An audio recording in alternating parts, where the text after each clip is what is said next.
Hello everyone, this is Mansi And this is Aishwarya. and we are going to talk about an award-winning, heart-touching film which is adapted from the novel Room in 2010. This movie is directed by Lenny Abramson, written by Emma Donoghue and starring Brie Larson and Jacob Tremblay. This movie has been awarded 108 times in different awards like the Academies, the Globe, etc.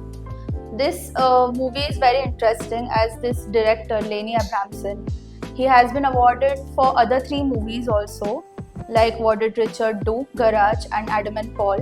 He has been awarded in the Best Director category for all these 3 films. The DOP of this movie is Danny Cohen, and he has been a DOP for movies like King of Thieves and Johnny English Reborn, etc. and many more. So Brie Larson, who is the leading lady in this movie Room, she has been awarded for this film as well in the Best Actress category, and she is most recognized for her Captain Marvel role, which is in the Avengers franchise.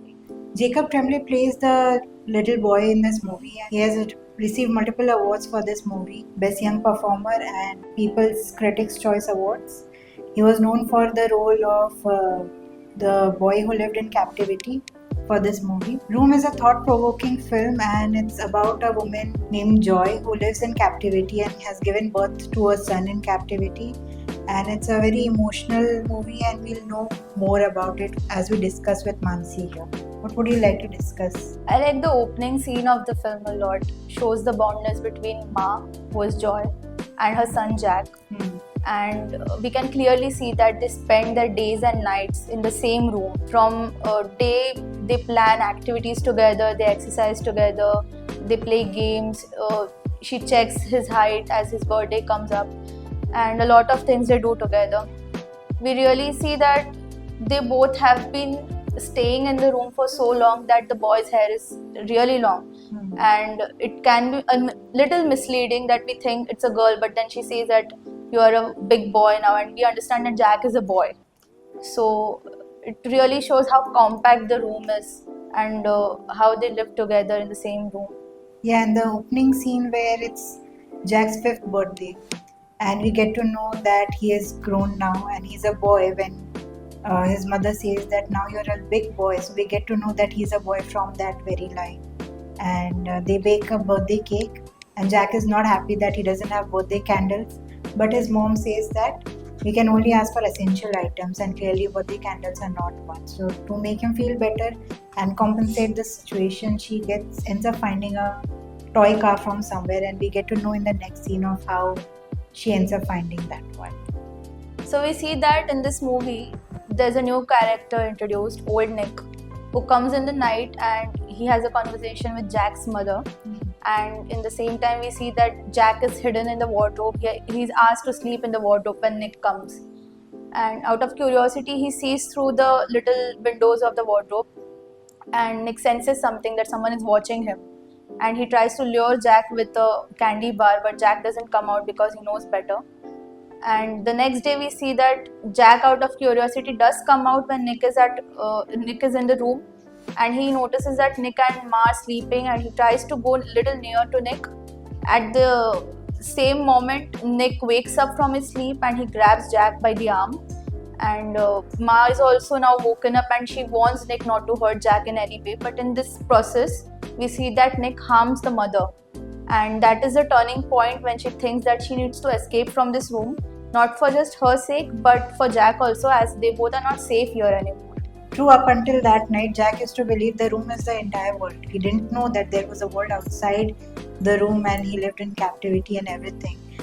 And in the fight that you mentioned, Nick had decided to cut off their power supply. And when after that night, when Joy finally decides, his mom finally decides that it's time to tell Jack the truth, and she tells him that they have been living in the captivity and Nick had tricked her and kidnapped her and put her in this shed, and they need to escape.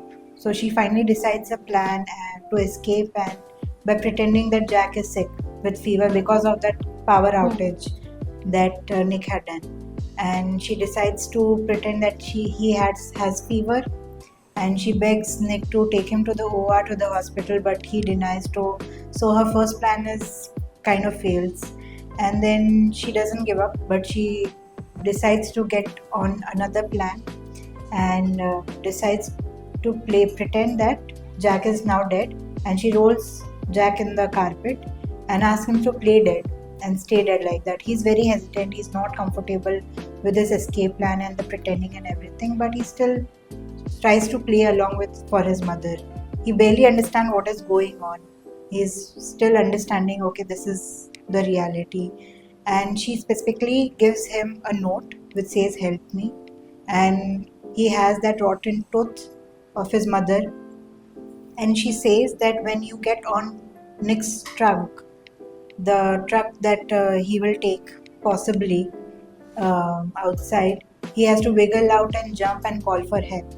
That's what he remembers, and this plan of his finally plays out very well, and they end up going, and Jack ends up going out, finding someone, and they call the cops, and they find the police ends up finding Joy and rescuing them. So that's a good scene. They are taken into the rehab too, and we can see that Jack is curious about the new surroundings where he is in right now. He's looking through the room, and we see that he's scared when he goes near the window. He's scared of the height because this dimension is new to him. It has not been introduced earlier in the room. And he comes on the bed and he asks his mom where they are, and she says that it's a room, it's a different room, a bigger one, and it's in the hospital.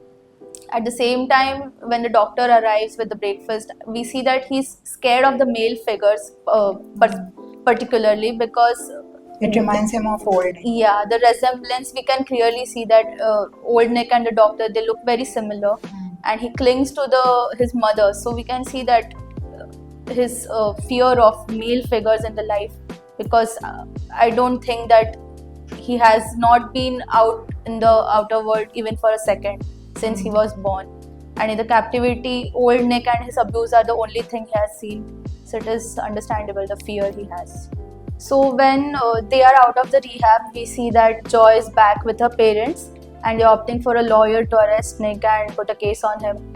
There is a trail of media and reporters behind Joy, and it is a very overwhelming situation for her since she has been out after 7 years. And with that mental state, she has come into new dynamics of the family, that her parents are divorced now and her mom has a new partner, Leo. And with all that, she feels very overwhelming. We see that the grandmother has suggested that Jack is a boy and he should cut down his hair. Yes. But he thinks that his hair is his strong, which he clearly mentions to his mother also, that my hair is my strong, I cannot cut it. Yeah, and even Joy, his mother, is also she's having a hard time adjusting to this new life, and she feels like everyone has moved on and she was the only one who was stuck in the past 7 years. Parents are divorced, like you mentioned, so everyone is moving on. Her friends also from college has moved on. She looks at her photos in the past. She's already very disturbed, and then when she finally agrees for an interview, the interviewer asks a very sensitive question to her, that if she ever thought it was possible for her to give Jack to old Nick and ask him to give a chance for Jack to have a normal childhood.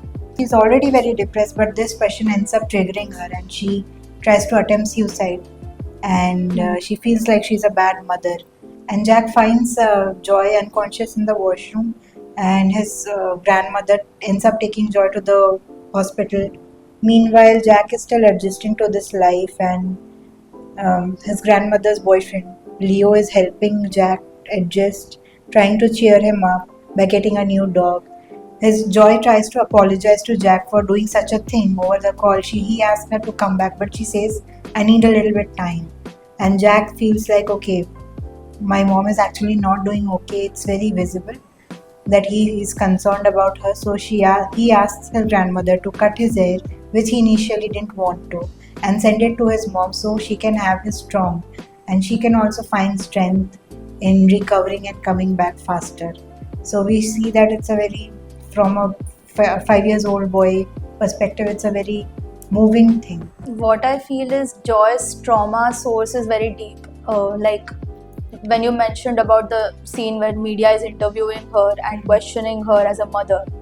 So people actually tend to forget that she herself was a kid when she was kidnapped Right. and captivated. She was only 17. 17. She was barely an adult.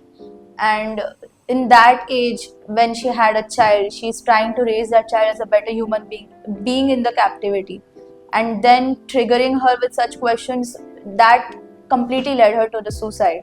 I like the part where Leo tries to bond not just with the dog, but he prepares a breakfast for Jack when everyone is outside in the hospital and they are alone at home. They have this little cute moment together, and that is where I feel Jack is not scared of a male figure anymore because he has Leo around.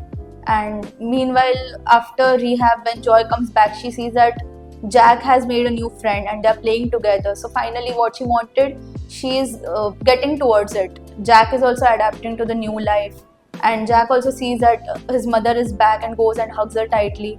And there's this last question that Jack has in his mind, that he wants to visit the room again. Yes. And Joy is not very happy about it, but still she takes him to the room, and when they go back to the room, he thinks that the room has shrunk down because now he has got the taste of the freedom, outer world.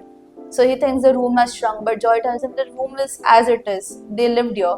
And he asks that where are the other things of the room, and she tells that they were taken for investigation as a proof that Jack and Joy used to live there.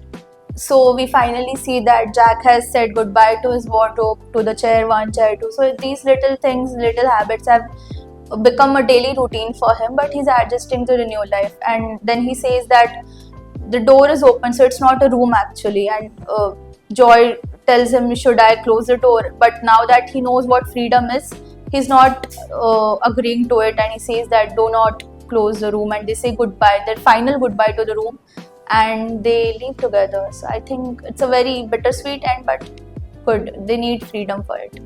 As aspiring filmmakers, we highly recommend you to give it a watch. This Room is a movie. must watch if you're a movie lover. Thanks for watching.